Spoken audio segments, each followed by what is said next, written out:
What is up, everybody? Welcome to the Alliance blog podcast, a presentation of alliance-wrestling.com, your number one source for news and information for the National Wrestling Alliance. My name is Jay Cal, and we have a very exciting guest to introduce you to today, fighting out of the great state of, Pennsylvania?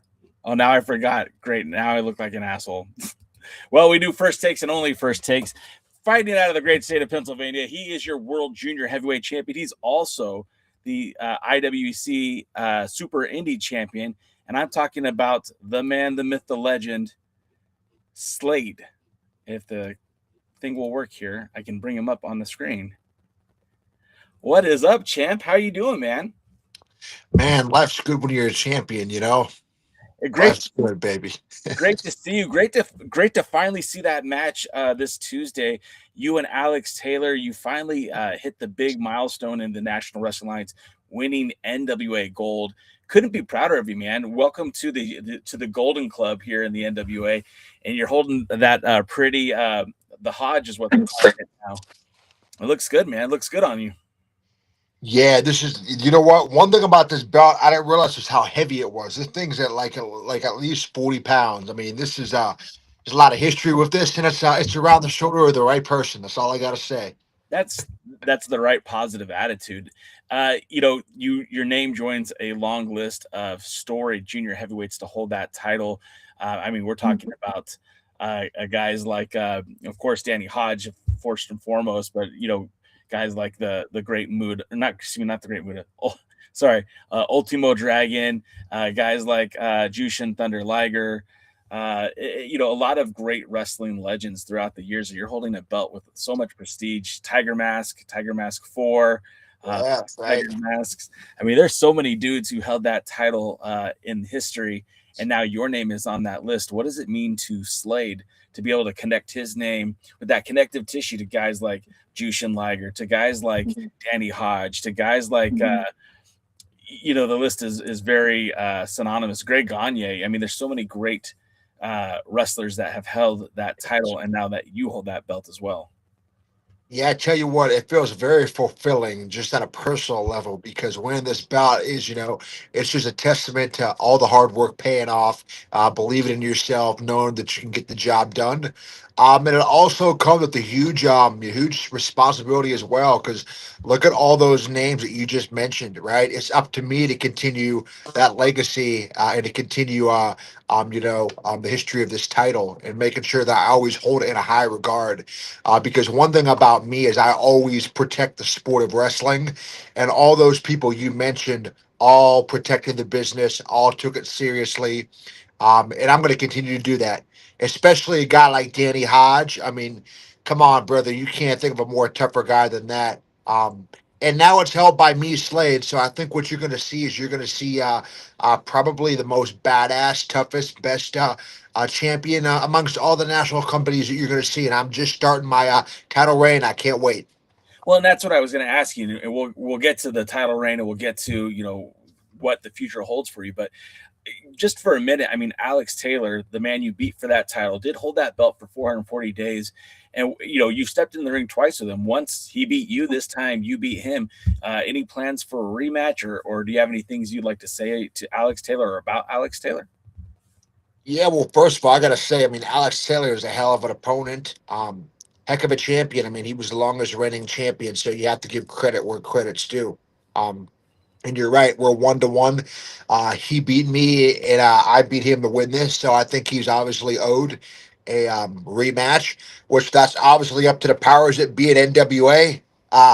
Doesn't matter to me because I'm still going to hold this title belt. But if Alex Taylor does get his rematch, I just hope that he understands what it feels like to get your ankle snapped because it's probably going to happen again. So that's my message to him. Well, I mean, and I was watching that match on Tuesday, and when you locked that in, I felt like it was all over. Like it was. What I especially liked is how you locked it in there with your leg as well. I mean, there was just no escape from that ankle lock, and you know, obviously when people see, especially with the headgear, and of course, your style of wrestling, with a very heavy centered with the suplexes, very paying homage to like amateur style of wrestling. Uh, do you draw some inspiration from Kurt Angle? And is that a fair comparison? I mean, is that something you like to hear, that comparison to you and somebody like Kurt Angle?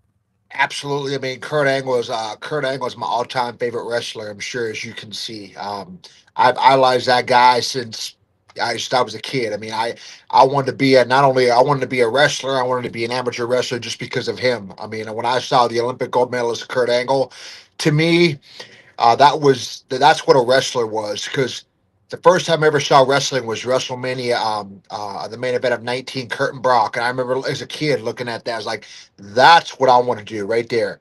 Two badass shooters going at it.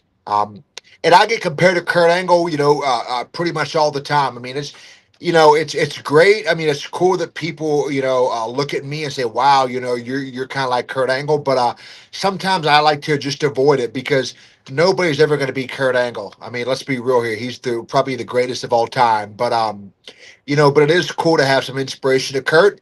And obviously, I study his game and I try to take what works for me, and put it in my playbook. I don't try to do everything that Kurt does. I just, take a little things here or there. But come on, man. At the end of the day, there ain't nothing better than giving somebody a suplex or putting them in an ankle lock. There's just nothing is. I hear that, man. I back in October, I got to interview Samoa Joe, and I asked him this question. Who do you think is going to be the next Samoa Joe? He said, "Hey, man, that's a stupid question. No one should be trying to be the next Samoa Joe. They should be the next them." And so, like, I don't think you should vie to be the next Kurt Angle. Obviously, you should be, the first Spencer Slade. And I honestly believe, I know that the IWC Super Indy title is important to you, and it's a great accomplishment. But holding again a title with a lineage that dates back to the 1940s, the National Wrestling Alliance, one of the longest standing sanctioning wrestling bodies there is. I mean, I think that holds a lot of prominence, and especially in the world of sports entertainment, seeing like a real pro wrestler get in there and do what you're doing in that ring, I think is very commendable. You talked about that match with Kurt Angle and Brock Lesnar, and I remember watching that match, and at the time, seeing Brock Lesnar go for that shooting star press, and you're like, oh no. And of course, they were able to get that match and work it out. But Kurt Angle's, even his best years weren't even in the WWE. I mean, I think he had so many more spectacular matches in TNA wrestling. Besides Kurt Angle, I mean, what other wrestlers did you grow up emulating, or at least drawing inspiration from? Yeah, I mean, number two was the guy that everybody always calls me I look like, would be Randy Orton. I mean, you can't go wrong I with see Randy that. Orton, you know. Honestly, with the headgear, like, I don't see it, but now that I'm not seeing you with the headgear, I'm like, okay, yeah, I do see that. I see that. Yeah, like like a young Randy, right? Kind of looks similar to him. But really, those are my go-to guys: Kurt Angle, Randy Orton, and then I'll also throw in like a Dolph Ziggler. I mean, that's somebody else that I like, just that smooth, technical.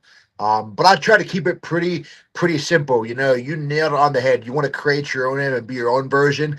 I try to take little things that I like from my favorite wrestlers and just kind of make it my own. I mean, it's hard nowadays in wrestling because there's just so many people that come before us that it's very, very hard to stand out. But it is possible to stand out. You just have to be yourself and take what works for you, and just continue to get better at it. Well, I feel like there's definitely like a murder's row within the NWA right now. When you look at the world's heavyweight champion, Throwbilly Silas Mason, you look at yourself as a world junior heavyweight champion holding that belt, Natalia Markova holding the women's championship, hell, even Kratos and Odinson holding the tag titles. The world champions of the NWA, I think, not only look the part, they passed the poster test, but I mean, what you guys are able to do in the ring, I think it's pretty, it speaks for itself. You guys are an elite group of athletes. And I always tell people, like, if you haven't watched the NWA before, give it a chance. If you don't watch it because of whatever reason in the past, give it a chance, because the talent is there. They're all premier athletes. Most of these guys, they pass the poster test. I could put you on a poster for the WWE, for AEW, for TNA, any of these companies, and especially you, would fit right in on any of those rosters. I mean, you're built like a brick house, and Right. it's even kind of, and I mean this in the most respectful way. You don't even look like a junior weight because you're built. You're such a big dude, And we joked around on our podcast about, well, I think Slade would make a great TV champion, go through those, the best of seven and get to a world title shot. And when they start putting you in the junior heavyweight matches, we're like, wait, this guy's huge. But you are considered a junior heavyweight within the NWA weight barrier. Does it surprise you that people think that you're so much bigger than what you are?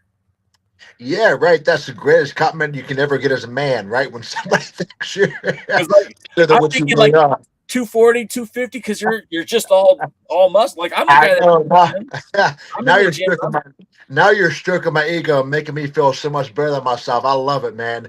Yeah. That's about my weight. I mean, I realistically should be the NWA World's Heavyweight Champion, but I'm sure, as you know, in the world of professional wrestling, you get what you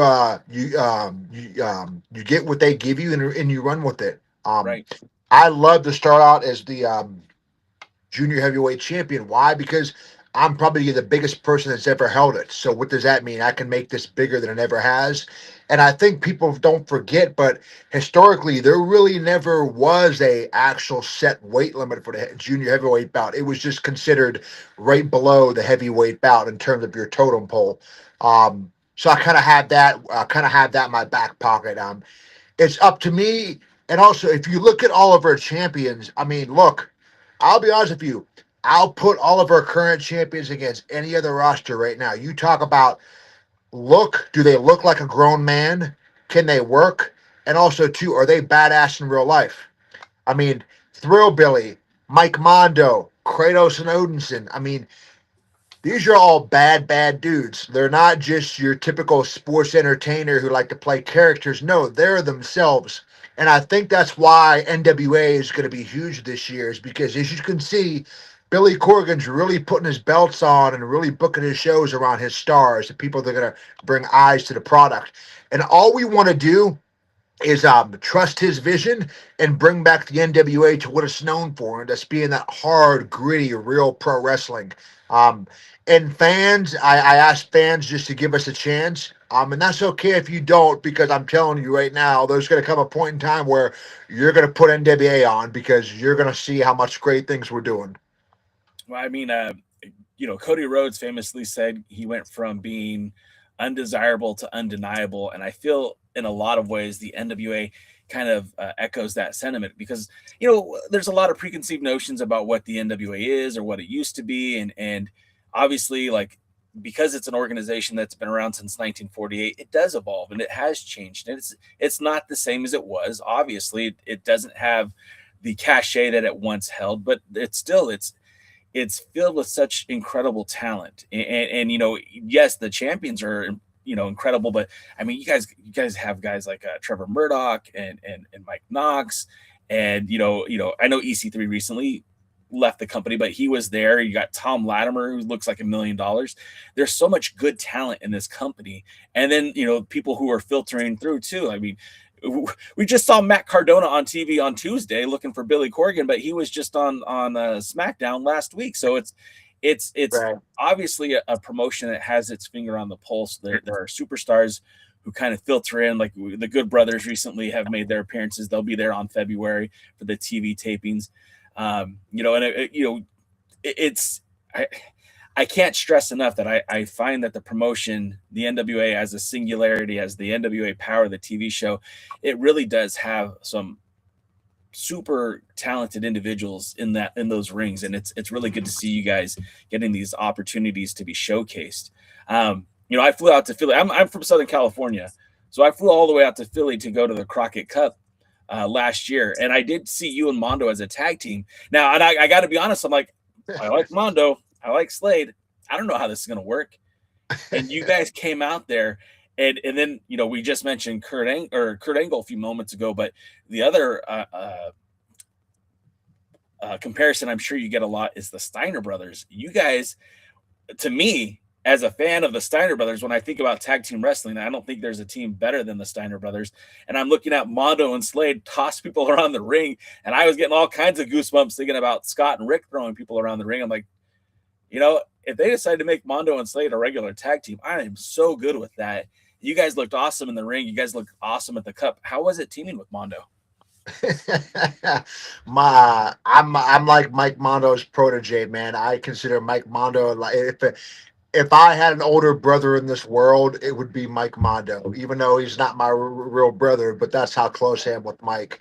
And that was the Crockett Cup. That was actually the first time that Mondo and I were teamed together, just Yeah. because it kind of was a natural pairing, right? If you look at us, oh, let's put these two guys together. Um, and now look at us. Now we both have the respective titles he has a national title, on the junior heavyweight title. We're part of Aaron Stevens' group. So who knows? We just might team up again and either maybe win some tag team gold, have another championship around this shoulder here, or maybe win the Crockett Cup this year. Who knows? But teaming with Mike Mondo, I'll say this. That has allowed me to really step up my game, and I think it's what allows me just to be so much better than everybody else on all these indie shows I'm on, or even the NWA. It's just I'm learning from a guy that was in the Spirit Squad who worked Ric Flair, Triple H, Shawn Michaels. I mean, I'm learning from a guy that learned all that stuff, and all he's doing is passing along the stuff they told him Yeah. to me. So I have no reason not to be amazing at this. So let's go back in time a little bit. Let's go back to 10-year-old Spencer Slade, who wasn't quite the beast, but maybe the beast in making, right? And you're watching wrestling and you're like, this is cool. I'm digging this. I like seeing this. And I'm assuming that you probably started amateur wrestling pretty shortly thereafter, or maybe even around that time. When you were wrestling, did you get into it at a young age, like in the amateur style, Greco-Roman style of wrestling? Yeah, I got into that at a young age. What's funny is when I saw pro wrestling, I thought that was wrestling. Had no idea that amateur wrestling even existed until I went to practice and realized there wasn't a ring. It Yeah, was just match, right? Um, it's funny you then say I that because realized, yeah, and then I realized, some of my like the guy I wrestled, Kurt Angle. I'm like, okay, if Kurt Angle does that stuff, then one day I could be a champion. And then from there, like I said, you just try to play multiple sports. So from there, I would play basketball, baseball, football, and then I would do that all throughout college, then get into wrestling. But yeah, it's just important to always play those sports. And I think it helps.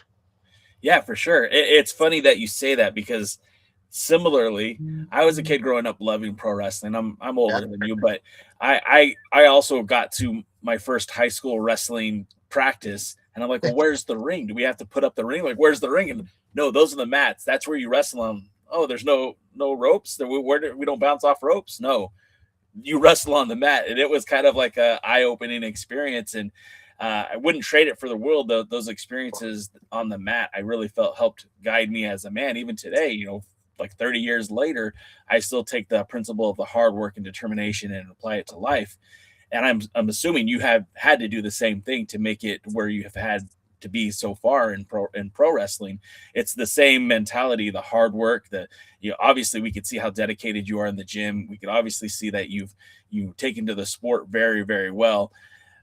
Tell me about transitioning from collegiate wrestling, high school wrestling into training for pro wrestling, because obviously these are two different animals. They were born in the same vein, but obviously very different in terms of execution.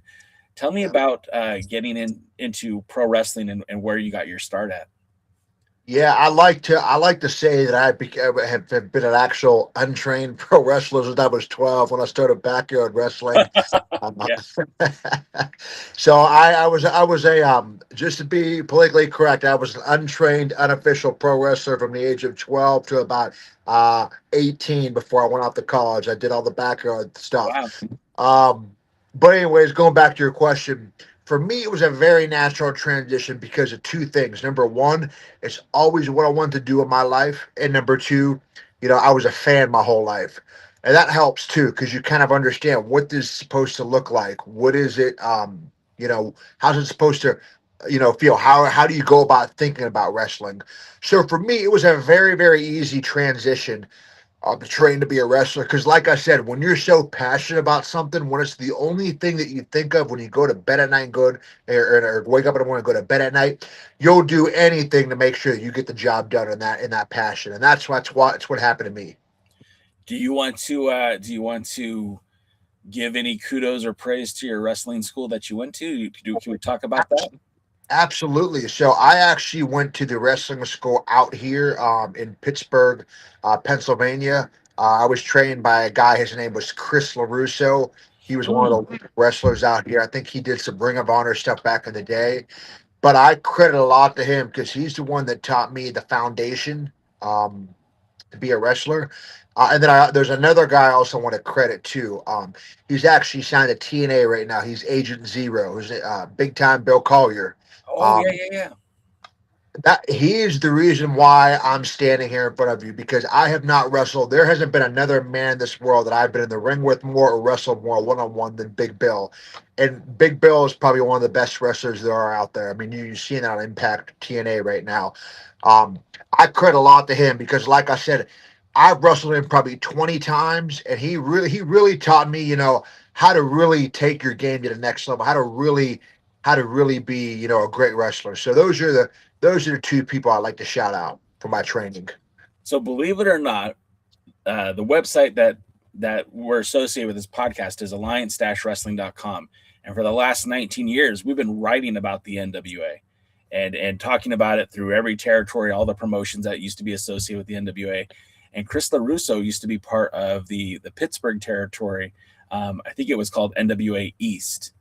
And so I'm very familiar with LaRusso because I mean he was wrestling for that promotion at the time. Him and Sterling James Keenan, who is now an announcer for the WWE.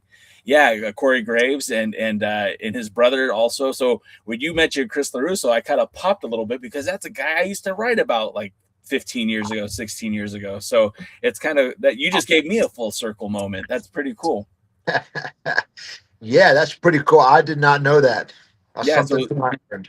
yeah, I mean, you had a little bit of NWA already before you even knew it, that you were working for guys who had been a part of the National Wrestling Alliance.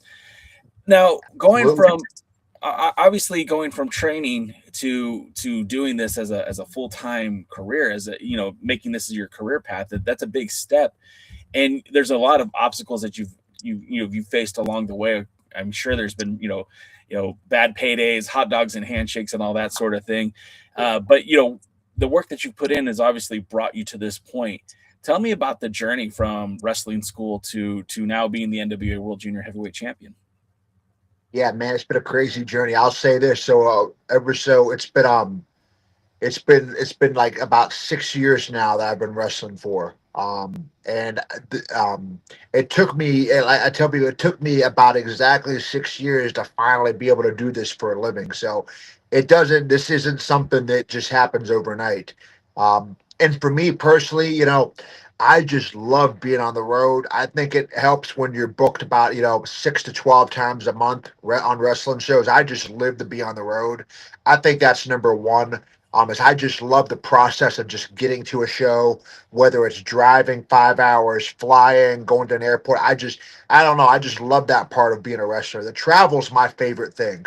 And the process for me, like I said, it's been exactly what I had envisioned, and it's been exactly what I wanted. I mean, I love getting home at 3 or 4 o'clock in the morning from a show. I don't know, man. I just love that life of being a wrestler. Um, in the process of, like I said, just constantly training, constantly working out, constantly working on your body, your promos, your in-ring work. Like there's so much more important stuff that you need to do outside of the ring versus in the ring. And just that whole process is just exactly what I love about wrestling. And the process has gone, like I said, exactly how I had envisioned it. One of the questions that I'm curious about, because when I found out that we're going to have an opportunity to speak with you, I do my I deep dive and see, what you're doing out on the indies besides the NWA. And Greektown Wrestling is a promotion that I'm very curious about because not only is it one of the top premier promotions in Canada, but they also tend to book a lot of NWA champions. In the past, I know they've booked Jazz, who was the NWA Women's World Champion at the time, and I believe even Tom had a title defense for Greektown as well. I could be mistaken, but I've seen that you've had a few appearances working for Greektown. in Ontario, Canada. What is it like working north of the border as opposed to here in the United States? Do you consider it to be much different, or is it almost the same thing? Yeah, Greektown, it's the same thing, except I just feel like the fans are so much more rowdier into it up in Canada. Okay, Greektown is an incredible promotion outside of in Toronto, Canada. It's ran by a guy named Channing Decker. Um, it actually Greektown is probably one of my most favorite indies to work, just because the crowds are so into it. It's just a cool vibe. It's a cool atmosphere. Um, and really, I didn't realize how rowdy Canadian fans are at wrestling. You mean you see UK fans, right? right. You know, and then I'm like, okay, well, let's see how Canadian fans are, and they get into it, man. They, if you're an American, it's so easy for you to get booed. They just don't like you. Um, Especially right and now, I'm guessing too. yeah, I know that's and crossing the border for me has always been very, very easy. I think our next show is sometime in February, but I love going up there to Greektown, man. That's just, I think it's probably the best spot. It's the best company to wrestle for in Greektown or in Canada, probably besides maybe like Maple Leaf Pro or something like that. But Greektown's an incredible promotion, and they run all their shows on Triller, so people can always watch on Triller if they or Fight TV, whatever they call themselves. Yeah. Don't have to miss a show. Well, that's good to know because I didn't know they actually aired on Triller. So now I'm going to do a deep dive on Triller for that. Yeah, I'm one of these assholes who loves to travel for pro wrestling. Like I've been to Mexico City. I went to Mexico City to see the NWA versus AAA when Tyrus defended the 10 pounds of gold down in Mexico City. I was lucky enough to travel to China when Nick Aldis defended the 10 pounds of gold against Colt Cabana. And like I said, I've gone to the Crockett Cup. I've been to the anniversary shows.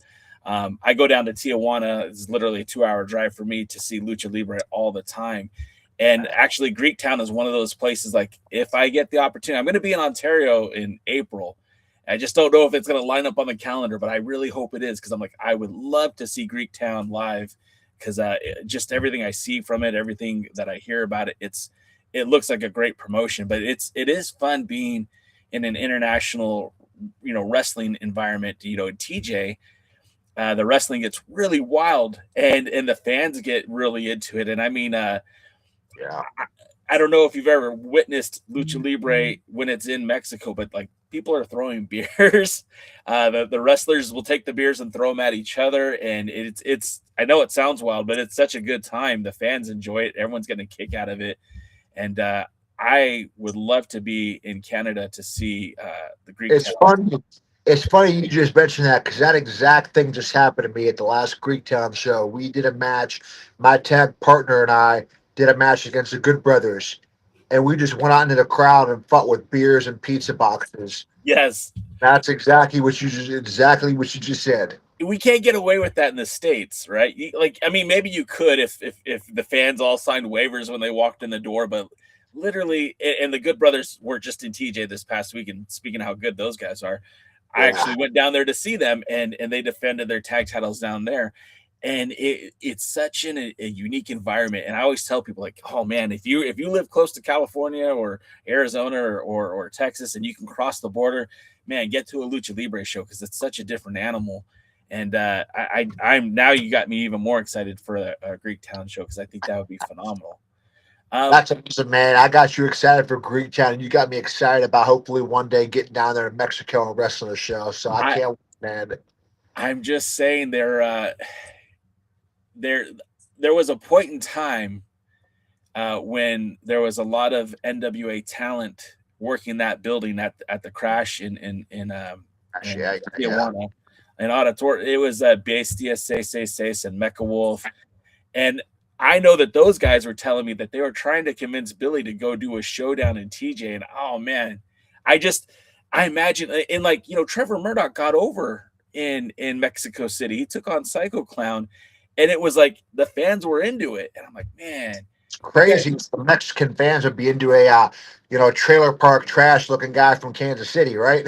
I think, yeah, well, and I think what it is, it's just all about how people carry themselves, right? And it's kind of like being tested by the fire, like you're in there in the environment. Camille was the women's world champion at the time, and she faced La Hidera, who now is like wrestling on Latin America Fox for the WWE's AAA. But like these guys were putting in the work, and the fans were appreciating it. Even Sal Renaro was working out there and getting over because the crowd just appreciated. And Kerry Morton, holy God, man. Kerry Morton was such a heel there in Mexico City. And Aaron Stevens, your manager, Yeah. I mean, he was drawing so much heat out there, and I would love to see what the NWA is doing right now. You just take your family, just take the Aaron Stevens family and bring them to Mexico, and you guys will cause riots. I know it. And you take the Aaron Stevens families down to Mexico. I mean, I don't know if we can make it back, head back to the States in one piece. Who knows? I don't, that would be the challenge. You know what? I think people would look at you and Mondo and think twice. Like, nah, I'm not gonna take my chances with these guys. You and Mondo again working at the Crockett Cup as a tag team. You guys both have gold now. You said that you have a mentor relationship with him. Like you look up to him. He's your mentor. You said he helped teach you a lot about pro wrestling, but what lessons could you share with us that Mondo might have taught you if you give up the secret sauce? Absolutely. Number thing, I think the most important thing Mondo has taught me is just, there's a difference between trying to wrestle like a wrestler and wrestle like a TV star. And wrestling like a TV star is just always making sure that the camera's on you. You're making sure that you're always hitting your poses, that you're just commanding your presence in the ring.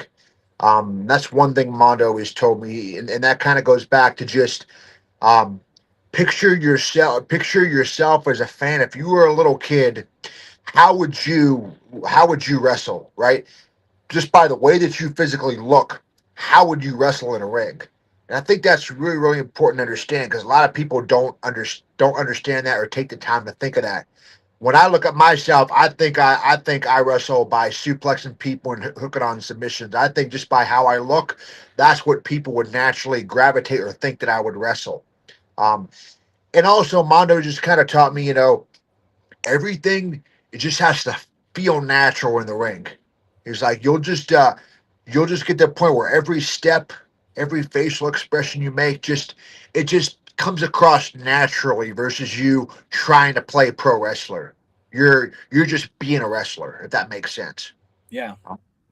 No, that makes perfect sense. When we think about it, The Rock famously said that Dwayne Johnson is The Rock, just up to 11, and I feel like in a lot of ways, when we watch pro wrestling today, we look at you guys and just think that's who you are, but with the volume turned up a lot, and it's very interesting again to see like your maturation process from when you first got into the NWA to where you are now.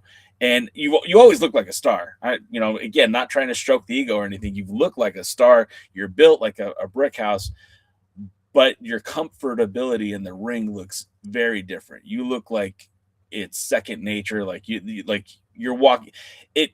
And I mean this in the most respectful way. It looks like you're walking through it when I know you're going with high intensity, but it looks very effortless to me as a fan watching you wrestle. Is that how you feel? Absolutely. What you just said is the goal that I personally have, and that what every single wrestler should have is what you just said. And once again, goes back to what Mondo told me. Don't worry about how you start out because you're never going to start out how you're eventually going to end or how you're eventually going to be when you are that big star. I didn't start out like this when I started out. I just naturally learned, found what worked for me, and wrestling's weird. I'm going to say it, I don't mean this in a weird way because I don't want to rub people the wrong way, but wrestling is all about like really trying to find out who you really are. And Yeah. I know that sounds cliche, but that's No, it. no. You're trying to find who is the biggest final version of yourself, right? Like who's the version of yourself that's going to make the most money, do the most damage, yada, yada, yada. And that's kind of where I'm starting to get to now. And you just said it. I'm just starting to feel more like I'm just having fun and just going through a dance in the ring. It's just something that it just takes time. You can't coach that. You can't, teach that. You just have to. That's something you just have to kind of just develop. I mean, that makes all the sense in the world because again, the guys who have had the I think when they get to that point, a long time ago, we had the former NWA World Heavyweight Champion Adam Pearce on this podcast, and he would always say, "Oh, working with this guy was like taking the night off." And I always like, what does that mean? Like, and he says, no, it's not what you think. It just means the match flows very, very well, where like we don't have to force anything. It just happens. And I think that's probably the best compliment you could give somebody. Like, oh, working with this guy is like taking the night off, because it's just we're just getting in there and doing the work, and it's not a struggle, it's not a fight, it's not. And I mean, not in the sense of that it's not pro wrestling, but in a sense of like we gel, we work well together. And you just won the title from Alex Taylor. You guys previously had another match. Are there opponents in the NWA right now that you find yourself just having, it's easy to step in the ring with them and gel with them inside the ring? Yeah. I mean, there's I don't want to spoil any upcoming matches. Sure. I don't want to drop too many names that are going to be in an upcoming match. But Get that. yeah, one thing about me is I take pride in that super high work rate style of wrestling, right? Like the NXT Black and Gold era, a lot of moves. Yeah, But also take pride in working like a star, working slow. I think there's a couple guys, that I could have great chemistry with. I think I could have great chemistry probably with like a Latimer. Have a star kind of match with Latimer. That I yeah, also think I could have great chemistry and have like a super high work rate match like a Colby Carino or a absolutely. or like one of the guys in the Lost. Or I could even have more of like a old school match with a guy like Trevor Murdoch. And that's what gets me excited about the NWA is I just mentioned all these matches that I never even had yet or don't know if they're ever going to happen, but they just get you excited for all the great matches that we can put on the NWA platform. And each one of those matches would be unique to itself, because each one of those guys brings something different to the table. So it like having that puzzle piece that fits here and it fits here and it fits here. And again, what you guys can do in the ring is make art. And I think that's pretty cool. Selfishly, some of the names of the guys that I would like to see you in the ring with, we just saw Rich Swann challenge for the television title. I think he and you could put on a good, very interesting match, where he being a high flyer and you being, again, with the more of the ground and submission style of wrestling, the suplex wrestling. And then, someone who I think is still trying to build his name in the NWA, somebody like Damian Fenrir. I think that dude is super talented. And I don't think we've seen enough of him yet to really get a gauge of where he's at. But what I have seen from him, I think, and again, I mean this in the nicest way, he reminds me of you when you started with the NWA a few years ago. So it's just like, all right, let's see what these guys can do. I mean, you guys had the triple threat match, you and Fenrir and Curtis, and that was a hell of a match. And so, like, we've seen Luke Curtis in the NWA before. We saw Damian Fenrir before. Curtis looked, I think, the best he's looked in that match with you guys, and Fenrir is always constantly improving. And I'm not asking for you to say, okay, these are the guys that line them up for me, but I feel like those guys would be very interesting matchups for you as well. Yeah, those are matches I know that gets me excited once again because I know that I can put on a great match with them. And that's what's going to get people talking about the NWA, right? Oh, check out this great match between Slade and Fenrir. And that's exactly what my goal is. You know, that's the thing about wrestling, right? Now that I'm the champion, right? I have all these people gunning from my back, but I also understand that, selfishly, this is going to be nothing but great content for the boss. Yeah. He's going to be sitting back like, man, Spencer Slade is making all kind of money for me. Look at all these great matches he's putting on my power program, and that's what it's about, man. It's about people want to see great. They just want to see good wrestling. They just want to see a competitive athletic contest. That's all people want to see. One of the cool things that we've seen your protege, or I said it wrong, the man who's mentoring you, Mike Mondo, do, and also the Thrillbilly Silas Mason do as of late. They're both the world champion, national champion, respectively. They are taking those titles, and they're not just being content with being on Power. We're seeing them take the titles to the territories. We're seeing them taking to wrestling promotions that are, they're not NWA associated, but I guess NWA friendly, like Memphis Wrestling. And my question to you is, obviously you're doing stuff with Greektown, you're doing stuff with the IWC. Are we going to see the World Junior Heavyweight Championship getting defended outside of Power? Are you going to take the title to the territories? Or are you going to take the title to promotions outside of the NWA? Absolutely. This title bout will be with me on every single independent show that I'm on. One of the things about me is I unfortunately am so booked on the indies that I already have titles for all these companies I won before I won this. Yeah. So now it's going to be a matter of time as I might not necessarily defend the junior heavyweight belt on that show, but it's going to be around my waist and people are going to know. And I've actually already got my first title defense on an independent show for this belt for it's called Kentucky Championship Wrestling on March or my fault February 7th in 2 weeks. And now that, like I said, now that I just won this belt, now I can start letting promoters know that I'm available to defend this championship against the best wrestler that they can find for me. I mean, that's part of the deal with Spencer Slade. You got to give me the best competition. So I'm curious to answer your question. It's going to happen in the future. It's just that now that I won this, I have to I have to start waiting for these bookings to come in. Yeah, and again, I get that. I understand that. We Thrillbilly Silas Mason won his title, long before it aired on TV, and so you're a champion, but you can't go out there and defend it until it hits TV. And I understand the reasons why, uh, and I think it's really as fans we're excited, right? Like, oh, come on, hurry up and put the match on TV. We want to see it. We want to see you win the title. And then more so than that, I think the fans who get to go to the independent shows that you're working or get to work to the NWA territories that you guys are working, we're going to get to see these title matches up close and personal. And I think that's where it gets really interesting because, the territory system didn't exist 2 or 3 years ago. It's something that's just, it's ever evolving, right? Like, they've added a few more territories in the last year. And I feel like they'll be adding, perhaps more when it makes sense for the NWA. But getting to see these title matches up close and personal, not just on TV or not just at the signature live events or in the Tampa TV tapings, but getting to see that title, if you defend it in Joe Kazana Promotions or if you defend it at Exodus Pro or Duke City Championship Wrestling, all these territories, I feel like, man, there's so much cool opportunity. And even like Billy's NWA Chicago, I feel like again, you being able to take that World Junior Heavyweight title, the last time Chicago had a junior heavyweight title match was when Alex Taylor beat Joe Alonzo for that belt.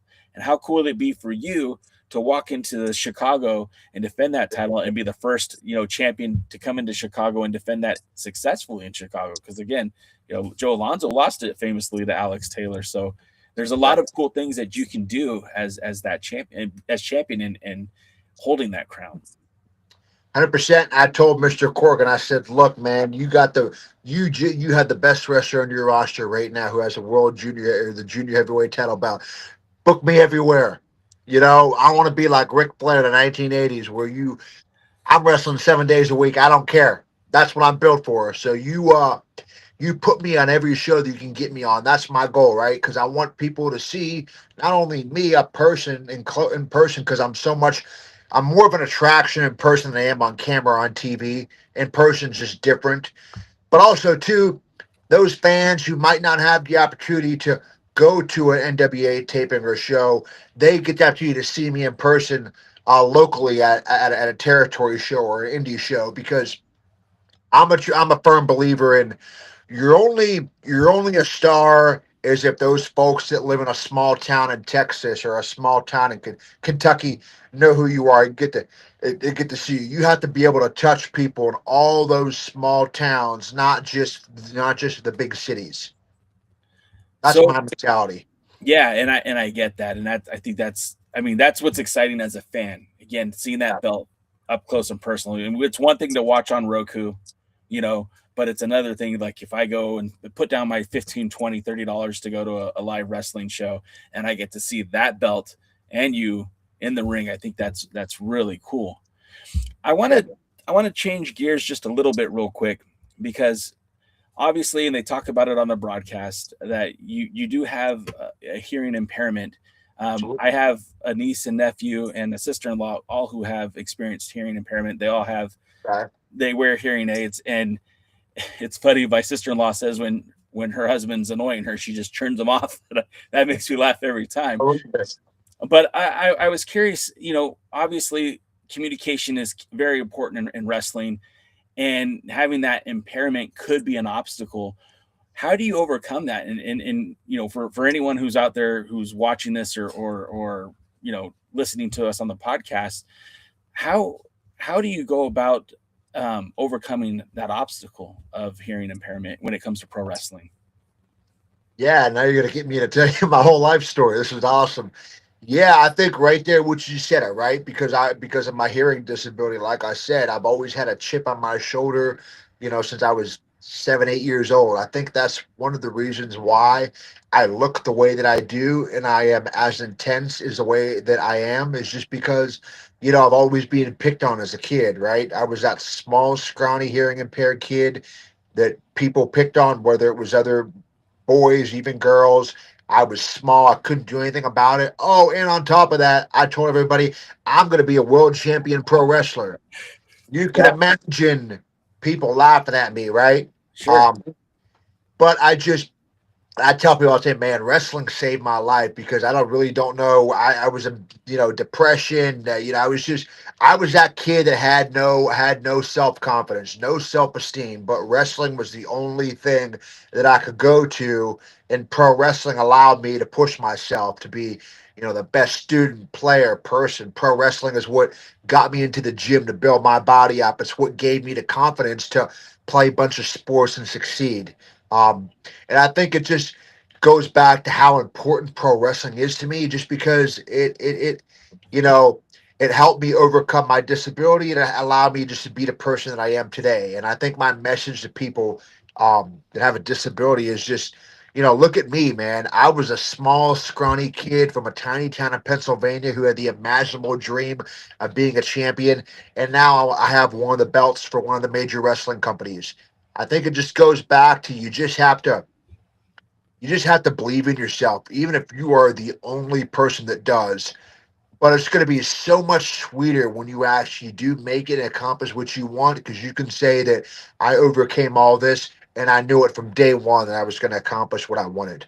That's the best revenge in the world, success, because nobody can ever take it away from you. That's absolutely right. I completely ignored our chat while we've been talking, but I do want to point out a few things. First of all, Alex Misery's in the chat. He said, "Keep the gold shiny. Oh, It's only a matter of time." Now that's another matchup that I'm all in on. Alex Misery is a favorite over here too. So I seeing tell you his, what, man. When I talk about probably my opinion, I don't like to use the word underutilized because I don't book the shows, but you talk about one of the most underutilized talents at NWA. That's Alex Misery. I mean, the dude is incredible. I mean, like literally, he's the biggest. He's in ring wise. When I look at that roster, who's the other person that's the best like in ring? I'm gonna have to go with Alex Misery. I mean, I know people have their favorites, but that dude is just so effing good, man. Him and I have had little flurries and tag matches and things of that nature. But if him and I had a one-on-one match, it would be the greatest match Billy Corgan ever booked. That's all I'm gonna say. I kind of get, and this is again in no way only meant to be celebrating you and Misery, but I totally get the vibes of a Dean Malenko versus Rey Mysterio. The one guy who is that mat technician who is submission style of wrestling, and then another guy who throws all reckless abandon and just throws everything at you that he can. And I think that would be a phenomenal match. And I'm I, not booking the NWA either, but that's one that I would if I did. yeah, I look at Alex Misery. Really, in my opinion, I think he's more of like a bigger version of Eddie Guerrero. Oh, that's good. I Good. mean, I'm thinking Alec and I could be kind of like how Kurt and Eddie was, right? I mean, Ooh. That's a okay. That's more apt. That's a better comparison for sure. Uh, Alec, if you don't realize, he's a big dude, man. Oh yeah. He's tall, lanky, and the dude has. I'll just say this: he's 10 times more athletic than me. That's why my feet are on the mat and his feet are up on the top rope. He's and this is your time, but I will say this: he reminds me a lot of Sabu, and I mean that in the best way possible. And we'll just leave it at that. Speaking of dream matches, because again that would be a great match I think for the NWA, but maybe outside of the NWA, who is somebody that you would just love to step into the ring with? Yeah, currently, right now, for me, it would be Chad Gable. Oh, That's like my yep, that's my personal goal, right? I'm here at the NWA. I'm doing my thing. I'm trying to stand out, trying to kind of see where my career takes. But that's probably like uh, that's that's like a goal match of mine. And let's say 2 to 3 years, or now it's maybe 3 to 4 years from now. yeah, So I would put Chad Gable as one. And then honestly, number two, there's two more I would have a dream matches. Number yeah. two would be Braun Breaker. Oof, I would love to have a oof. match with Braun Breaker. I think him and I could gel so well in terms of just intensity, wrestling. And then number three would be Ilya Dragunov. Oh yeah, I you're would just love, throwing out these slobber knockers, man. This would be intense. This would be very very heated wrestling. yeah, those are the three guys that are at the company where everything works is where the ultimate goal to get to, right? But um, as of right now, I'm the junior heavyweight champion, so I'm focused on having everybody talk about this and just continue to build my name here as the junior heavyweight champion. Um, Someone else said Slade versus PJ Hawk is also a dream match. PJ Hawk, the son of Luke Hawk, and I feel like you guys would also have a very interesting matchup as well. You know, the guy who I was thinking about is a name you name dropped earlier in the show, and that's Dolph Ziggler, Nick Nemeth, and knowing that his TNA contract allows him to take independent dates.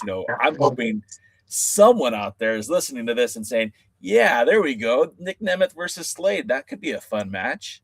That's probably in the short term the most realistic one, right? Because he does indies, I do indies. I've actually done a probably two or three indie shows with him, but Ooh. not in a match. He was on the same show in a different match in a main event, obviously. But yeah, you never say never there, Jay. That just might happen at some point here in 2026. Who knows? Well, if it's anywhere close, I'm going. If it's anywhere close, if I can get a plane ticket cheap, I'm going to be there. One last one is our pal Dodi from Indonesia. He says Slade versus Minoru Suzuki sounds interesting too. So many great Japanese talents, and that junior heavyweight title carries so much history in the It's, land of the rising sun. I think, especially the history of Japanese people holding this belt. yeah. That could be something there. One more, and this one is also, I think, a given. And being that in Greek Town or maybe in Maple Leaf, that it's a possibility. Slade versus Josh Alexander. That's another one that I think would I knew you were just going to ask that. Damn it.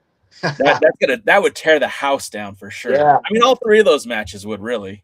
Yeah, and that's another weird thing too, right? Every time I go to Canada, right, the fans always boo me because they think I'm trying to be like Josh Alexander. When in reality, him and I both wear headgear, but we completely wear it for different reasons, right? I wear it because I have my hearing disability. I think he wears it because I think he had cauliflower ear. Yeah, I'm actually the one that actually wrestled, so not knocking him or anything like that. It's just that I always hate when they're all. This is where I don't pay attention to fan comments, but there'll always be some Canadian fan that's like, "Oh, you're just trying to be like Josh." It's oh like, man, no, look, man, I didn't wear headgear because Josh Alexander did. But is that the same thing for every Mexican wrestler that wears a mask? Oh, because they want to be like Rey Mysterio? No, people just wear certain things because that's them. yeah, for So sure. to all you Canadian fans, learn to love it. Okay, I'm the one that looks the best in headgear, anyways. I'm sorry. It's not my fault. I look 10 times better than all your favorite wrestlers. Well, Sorry. I would have given the award to Rick Steiner when he had the big curly hair, but now that he's retired, I'm going to go ahead and hand that award over to you, the Slade. I Stein, really, those are another two guys that were just guys I watched all the time. I mean, those guys were just badasses, man. That's what I love about wrestling. When for the people that like to shit on wrestling, they don't understand that you're not going to shit on wrestling in front of people like myself or the Steiners, because you're just not. You're going to get eaten alive. For sure. Hey man, that hour went by way too fast, but I do appreciate you giving us this time today. Again, you're somebody who we've been looking forward to having on the show for quite some time, and the fact that we get to celebrate you holding the Hodge right there. I mean, this has been a banner day for the Alliance blog. So I want to say thanks again for spending a little bit of time with us today, and of course down the road we'll be sure to invite you back on, and we could do some more. Talking about stream matches, and of course we'll be updating our website to reflect your upcoming title match at Kentucky Championship Wrestling on February the 7th, defending that Hodge right there. And of course, if I happen to see you out in Greektown in April, man, first beer's on me, I love it. Well, I can tell you what, with me, it was a pleasure talking to you guys, and I hope it happens where you come to a show, we can link up, you can see the belt, and then obviously my goal is to completely take over this entire company, the NWA, to where Billy Corgan just gives me the book. That way, in a year from now, when we talk again, we'll have 10 times more new things to talk about, right? Absolutely, brother. Well, hey, again, thank you so much for the time. In the video description, I have a link to all of your social medias. Make sure that you guys follow Slade on all the social medias, subscribe to the YouTube channel, everything else. And again, man, thank you so much for your time, and you have a good one. You too, guys. Thank you so much. Have a good one. Thanks. Thanks for joining the stream. This has been a presentation of Alliance-Wrestling.com. We genuinely appreciate your support. Would you consider subscribing so you'll never miss a future episode? I'd also like to remind you we do a live stream every Tuesday at 5 p.m. before NWA Power. You can find us on social media at the Alliance blog. And until next time, we are